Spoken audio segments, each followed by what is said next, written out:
Hi friends, I just wanted to do a little video about taking online courses. If you've watched my recent videos, you'll know that I've been doing a little sharing about what it's like. And I've taken a lot of online courses, different like resets and so forth. And I just feel like I wanted to share some of what I've learned.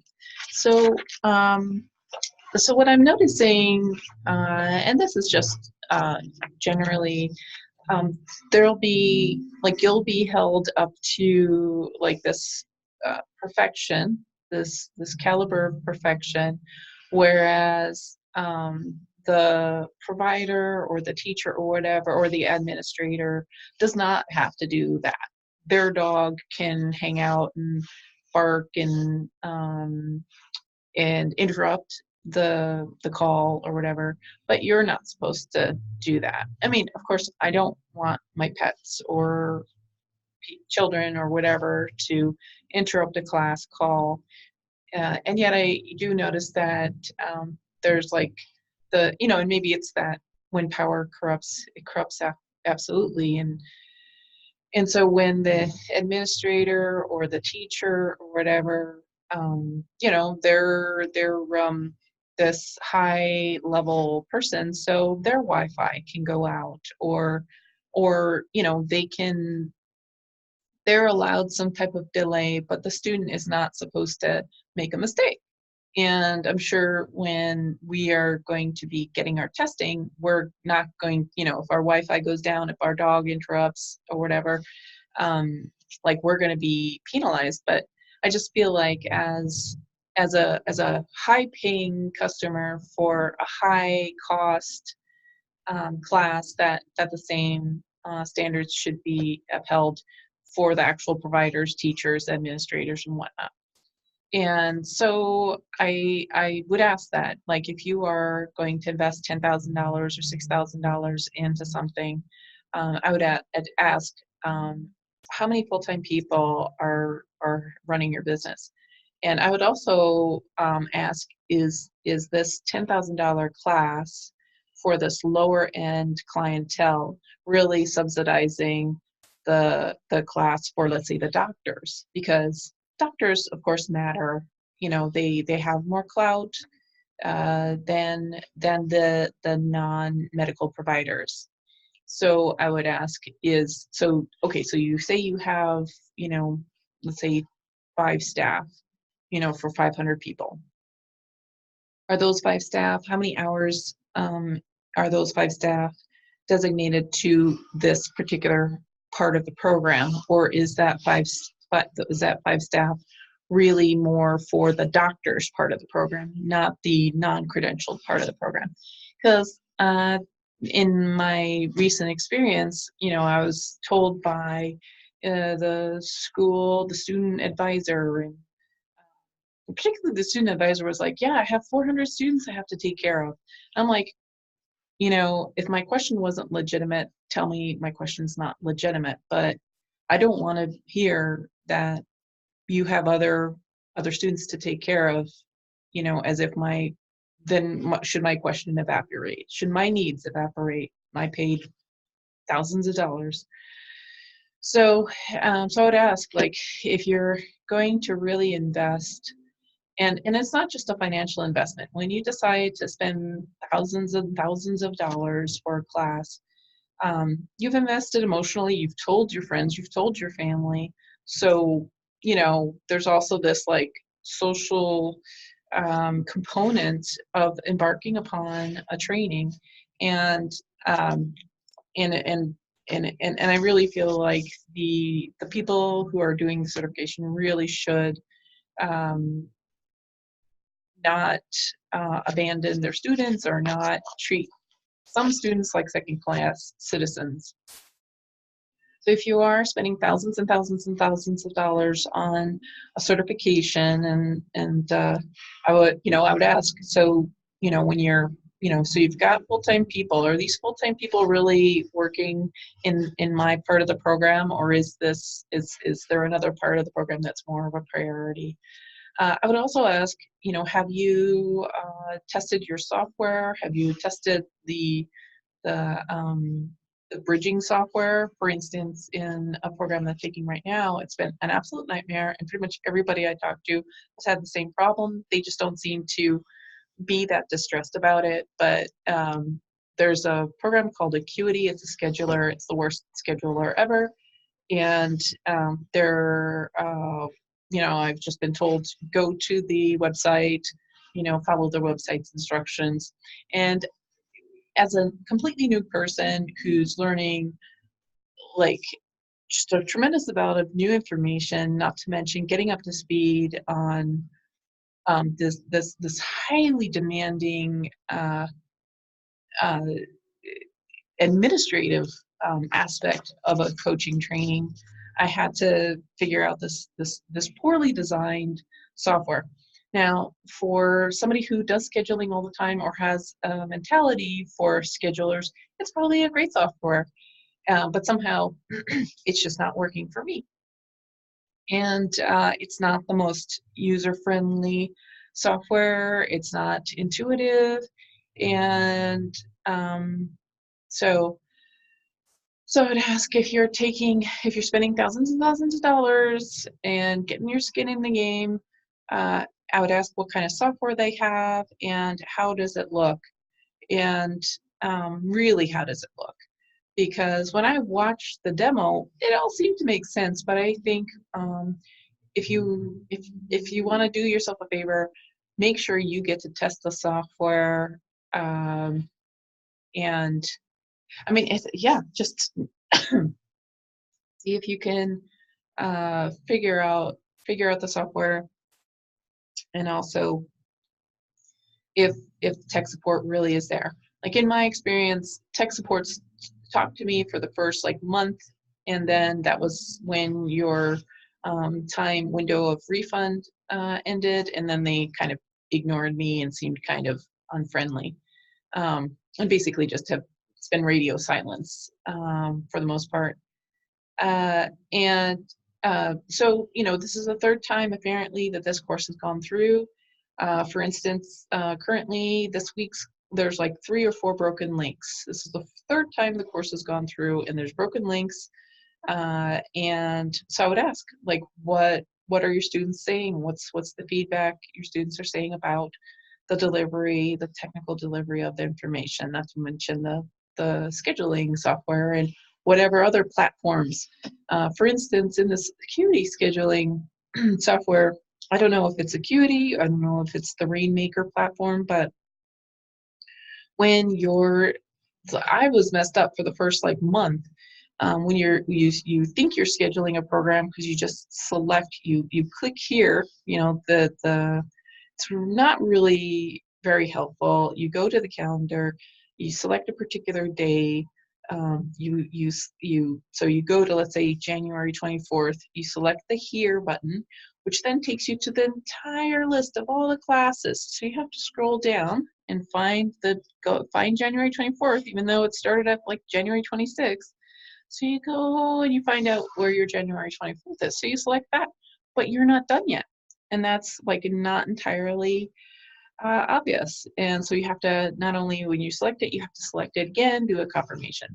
And I know that the people who are running these kind of things, they're like, well, you should have paid attention for the first time when you watched the video.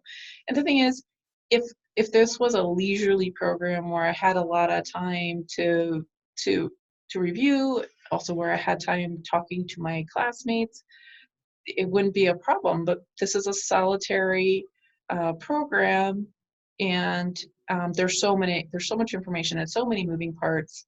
And I've got to say, I feel like is shameful is when the people, the employees, the administrators who are running the program for the students, are trying to get the students to sympathize with, oh, well, they have, the employees of the particular program are so busy. And it's like, the students are new to the program. They're new to the information. They're new to the software. And they don't even have each other uh, firsthand to get help. And I'm like, I'm shocked, I'm offended at this, um, at how it can be. And because, I've taken a lot of classes, and I've taken a lot of online classes, and this latest one that I'm taking is like the hardest, and I feel like the most unreasonable in terms of the administrative support side, as well as the high level, like a lot of information that's required, and a lot of information that's expected to be memorized, and if the quizzes or anything to be, that if they're of any evidence. And just in terms of uh, my learning style, I do need to print things out. So there's just so many clicks that you have to do in some online programs. And I asked initially when I was taking this class, I was like, is there a book? Because I probably clicked thousands of times and already. And it's also, you have to create your own book. You have to create your own binder. You have to create your own structure. And I feel like it's ridiculous to be put in this situation, because we're having to kind of reverse engineer what we're learning. And so I would just ask, if you're doing an intensive program, that is it going to be a credential? I would ask, is it, how many pages do you have on the website? And if it's like 100,000 pages, you know, has anybody ever printed the whole thing out and organized it? And can you show us what it looks like? So I would ask about that. I would ask how many pages, literal PDF pages do you have on the website? And how many links do you have on the website? That would just give you a little bit of time. And I would ask, how are the admins and tech support people finding their demands of the job? How many hours? I would ask how many hours are designated to my particular program. Does the doctor program, get really all the hours of the full timers, and does a little, nobody coaches just get like, whatever's left over? Because that's what it's been seeming like to me. So let's see. I'm gonna pause it just a second. So I would also ask about the calendar. So I'm doing a training that apparently has gone through its third iteration. And the thing is, like, I have taken this one type of training through this provider before, and it was really awesome. It was very helpful. It was like a huge amount of information, but it was delivered well, and it worked out. But I would ask, like, take a look at the calendar and see if the calendar is properly labeled. Because when I started taking my class, the calendars weren't even labeled, like what's week 1, week 2, week 3. It looks like they only listed what week 1 was, and then months later they inserted, oh, this is week 2, week 3. And also, I would ask, in terms of these kind of coaching certifications, pardon me, is will you be having to schedule all of your appointments? And so I'm in a year-long program, and I have hundreds of appointments, different times of the day that I have to schedule, and also make sure attendance is taken. And I have to ensure all the burden is on me that attendance is taken, all the burden is on me that quizzes have been recorded. So basically, I'm being a school administrator without even knowing it. I would also ask, if you're taking one of these or thinking about taking one of these classes, is one of the things I would ask is, will there be lifestyle prescriptions imposed? So in this current training I'm doing, I didn't know this, but so 6 days a week, I am expected to do a particular practice and document it at length. Two different practices. A type of meditation practice changes every week, and a type of journaling practice. So 6 days a week, my course owns me.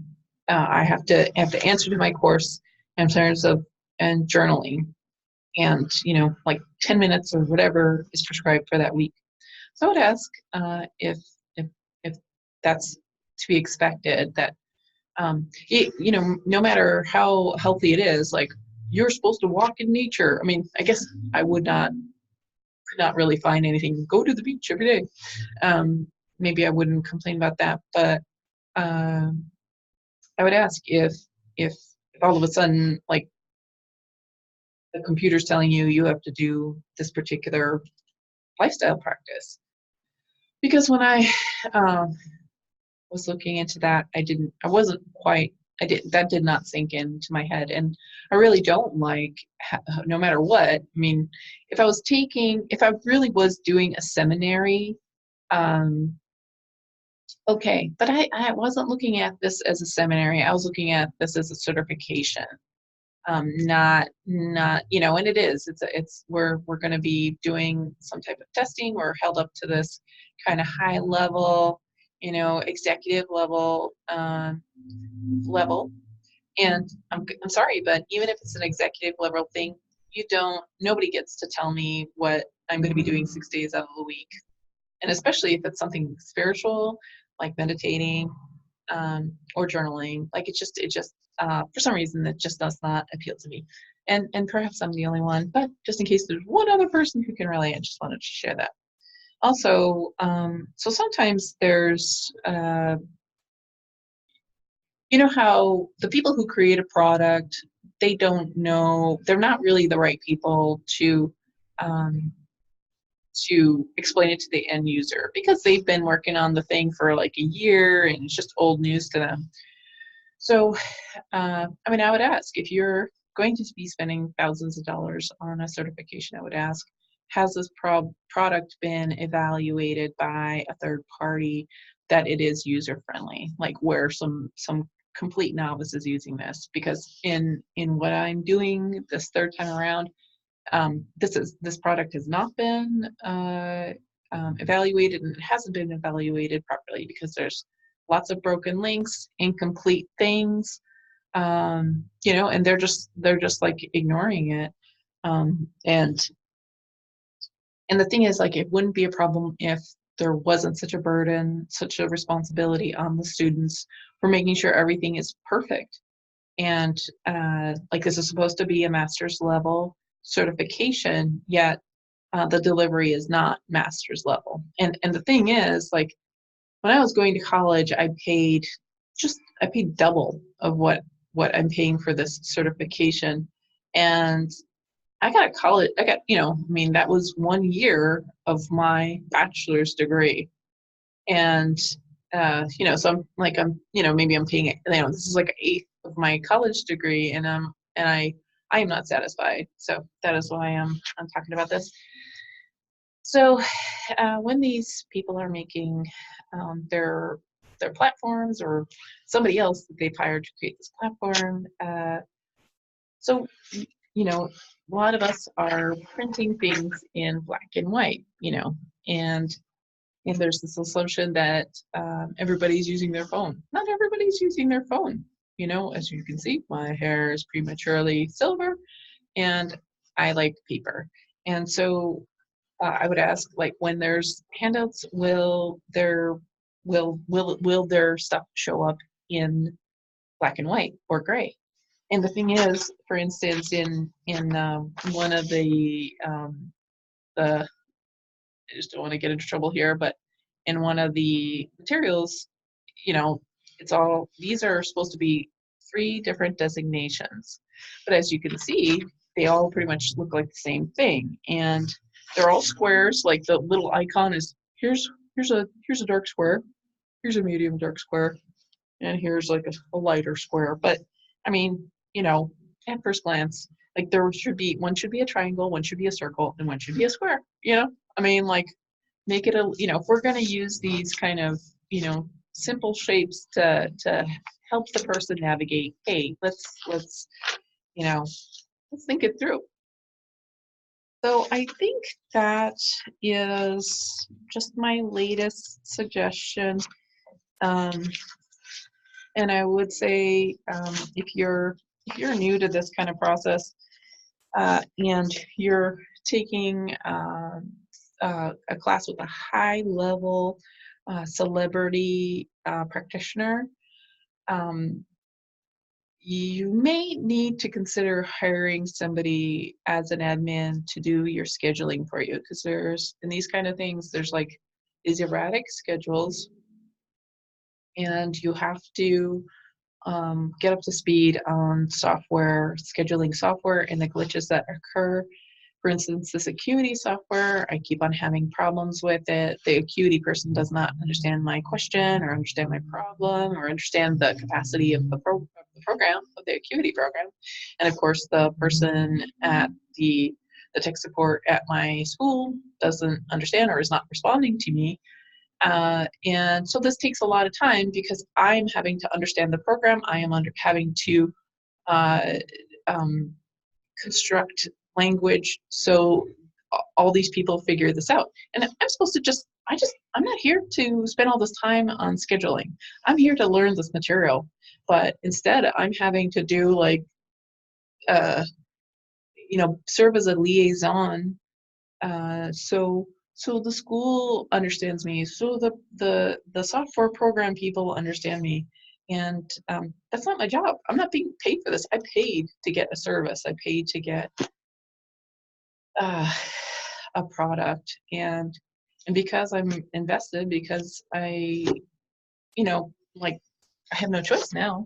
Uh, I just wanted to share what to expect should you find yourself to be in that situation. So hopefully this is helpful to somebody, and thanks for watching, and God bless.